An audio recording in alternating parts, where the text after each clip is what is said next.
लहर की आशंका लगातार जताई जा रही है। देश के अधिकांश राज्यों में केसेस की संख्या जिस तरह कम हुई थी, उसने कुछ राहत साइकोलॉजिकली फील होता था, कुछ राहत महसूस हो रही थी। विशेषज्ञ इस डाउनवर्ड ट्रेंड को देखकर उम्मीद भी कर रहे थे कि जल्द ही देश दूसरी लहर से पूरी तरह बाहर आ जाएगा। लेकिन कुछ राज्यों में केसेस की बढ़ती हुई संख्या अभी भी चिंताजनक बनी हुई है। साथियों, आज जितने राज्य, 6 राज्य आज हमारे साथ हैं, इस चर्चा में शामिल हुए हैं, पिछले हफ्ते के करीब 80% नए केसेस आप जो इन राज्यों में है उन्हीं राज्यों से आए हैं। 84% दुखद मौतें भी इन्हीं राज्यों में हुई है। शुरुआत में विशेषज्ञ ये मान रहे थे कि जहां से सेकेंड वेव की शुरुआत हुई थी, वहां स्थिति अन्य की तुलना में पहले नियंत्रण में होगी। लेकिन महाराष्ट्र और केरल में केसेस का इजाफा लगातार देखने को मिल रहा है। ये वाकई हम सबके लिए, देश के लिए एक गंभीर चिंता का विषय है। आप सब इससे परिचित हैं कि ऐसे ही ट्रेंड हमें सेकेंड वेव के पहले जनवरी फरवरी में भी देखने को मिले थे। इसलिए आशंका स्वाभाविक रूप से बढ़ जाती है कि अगर स्थिति नियंत्रण में नहीं आई तो मुश्किल हो सकती है। बहुत जरूरी है कि जिन राज्यों में केसेस बढ़ रहे हैं, उन्हें प्रोएक्टिव मेजर्स लेते हुए तीसरी लहर की किसी भी आशंका को रोकना होगा।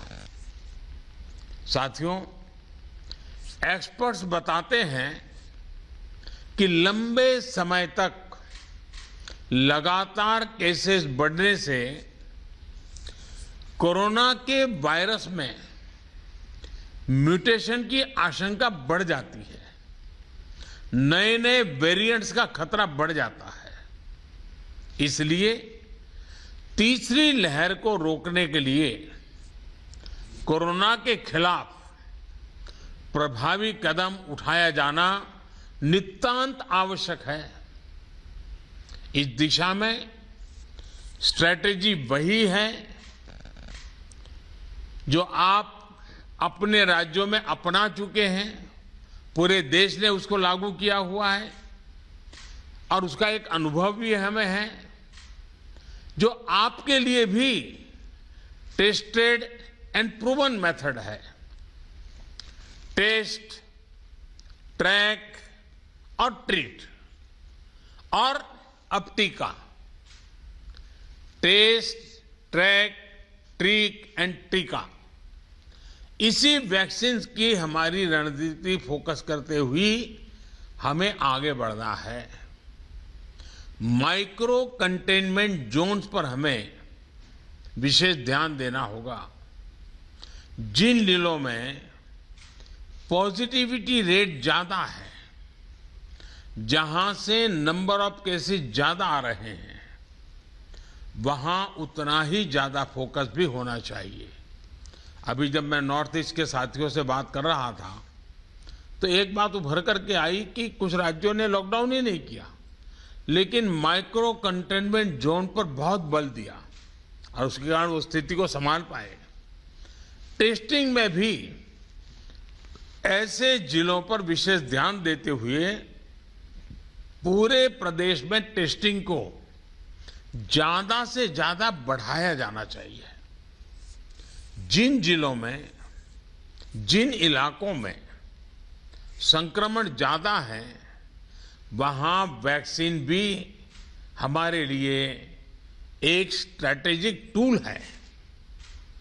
वैक्सीन के प्रभावी इस्तेमाल से कोरोना की वजह से उत्पन्न परेशानियों को कम किया जा सकता है।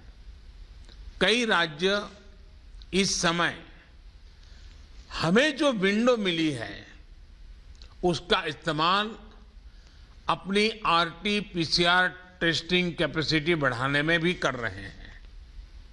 ये भी एक सराहनीय और जरूरी कदम है। ज्यादा से ज्यादा आरटी-पीसीआर टेस्टिंग वायरस को रोकने में काफी प्रभावी हो सकते हैं।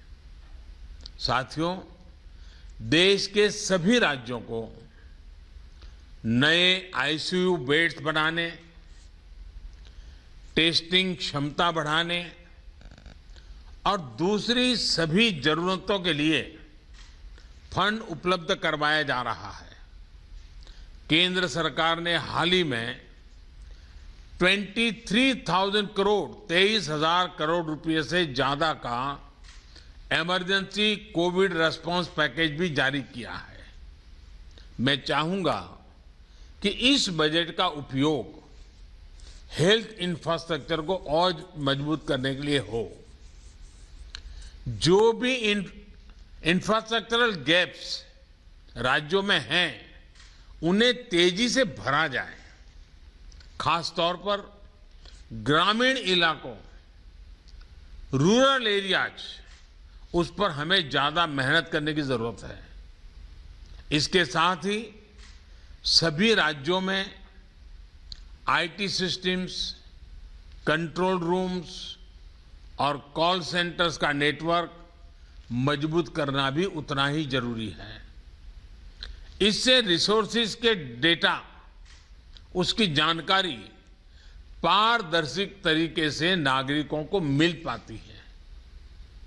इलाज के लिए मरीजों और परिजनों को इधर उधर भागना नहीं पड़ता। साथियों, मुझे बताया गया है कि आपके राज्यों में जो 332 पीएसए प्लांट्स एलोकेट किए गए हैं, उनमें से 53 कमीशन हो चुके हैं। मेरा सभी राज्यों से आग्रह है कि इन पीएसए ऑक्सीजन प्लांट्स को जल्द से जल्द पूरा करें। किसी एक सीनियर अफसर को स्पेशली यही काम में लगाइए और 15-20 दिन का मिशन मोड में इस काम को आप पूरा करवाइए। साथियों, एक और चिंता बच्चों को लेकर भी है। बच्चों को कोरोना संक्रमण से बचाने के लिए हमें अपनी तरफ से पूरी तैयारी करनी होगी। साथियों, हम देख रहे हैं कि पिछले 2 हफ्तों में यूरोप के कई देशों में एकदम तेजी से केसेस बढ़ रहे हैं। अगर हम पश्चिम में देखें, चाहे यूरोप के देश हों, चाहे अमेरिका, इधर हम पूरब में देखें तो बांग्लादेश, म्यांमार, इंडोनेशिया, थाईलैंड, बहुत तेजी से केसेस बढ़ रहे हैं और कल्पना बाहर का अनेक प्रकार से कहीं पर 4 गुना, कहीं 8 गुना, कहीं 10 गुना बढ़ोतरी आई है। ये पूरी दुनिया के लिए और हमारे लिए भी एक चेतावनी भी है, एक बहुत बड़ा अलर्ट है। हमें लोगों को बार बार ये याद दिलाना है कि कोरोना हमारे बीच से गया नहीं है। हमारे यहां ज्यादातर जगहों में अनलॉक के बाद की जो तस्वीरें आ रही हैं, वो इस चिंता को और ज्यादा बढ़ाती हैं। इसका जिक्र मैंने अभी नॉर्थ ईस्ट के सब साथियों से बात कर रहा था, उस दिन भी किया था। मैं आज फिर से जोर देकर के इस बात को दोहराना चाहता हूं। आज जो राज्य हमारे साथ जुड़े हैं, इनमें तो कई बड़े मेट्रोपॉलिटन शहर हैं, बहुत सघन आबादी वाले हैं। हमें इसे भी ध्यान में रखना होगा। सार्वजनिक स्थलों पर भीड़ लगने से रोकने के लिए हमें सजग, सतर्क और सख्त होना पड़ेगा।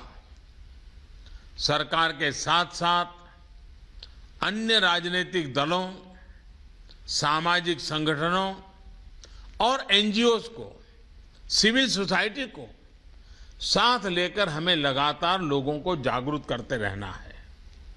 मुझे विश्वास है कि आप सबके व्यापक अनुभव इस दिशा में काफी काम आएंगे।